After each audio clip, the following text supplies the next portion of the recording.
Hello friend, welcome to my YouTube channel. আজকে আমি একটা লেবুর চারা গাছ পুঁতবো। তো এটা আমার প্রথম ব্লগ ভিডিও, আশা করি তোমাদের সবার ভালো লাগবে। আর গাছ পোঁতা অবশ্যই ভালো জিনিস, গাছ লাগানো অবশ্যই ভালো জিনিস। তো দেখো, আমি একটা লেবুর চারা এনেছি। লেবুর চারাটা তোমাদের দেখাই, চলো। হ্যালো ফ্রেন্ড, এই দেখো লেবুর চারা। কালকেটা আমি কিনে এনে রেখেছি মাত্র 40 টাকা, খুব একটা বেশি দাম না। আর গাছ লাগানো তো ভীষণ ভালো জিনিস, গাছ লাগাতে হয়, কারণ এই গাছই আমাদের জীবন দেয়, ফল দেয়, সমস্ত কিছুই আমরা এই গাছ থেকে পাই। তো প্রত্যেকটা মানুষের উচিত একটা করে হলেও অন্তত মাসে হোক বছরে হোক একটা দুটো চারা গাছ অবশ্যই বাড়িতে লাগানো উচিত। তো আমি এই লেবুর চারাটা নিয়ে এসেছি মাত্র 40 টাকা দিয়ে। এটা গন্ধরাজ লেবু। চলো আমরা লাগাই, দেখো কিভাবে আমি লাগাচ্ছি গাছটা। গাছ পোঁতার জন্য এই জায়গাটাকে বেছে নিলাম।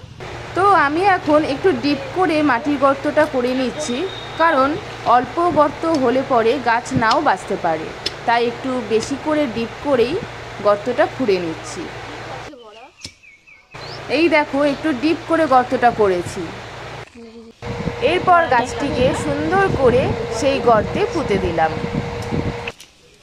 গাছটাকে সোজাসুজিভাবে না রাখলে পরে পরবর্তী সময় যখন গাছটা বাড়বে তখন গাছটা ব্যাকা হয়েও বাড়তে পারে। তো সুন্দর করে সোজা করে আমি গাছটাকে সেট করে নিলাম সেই গর্তে।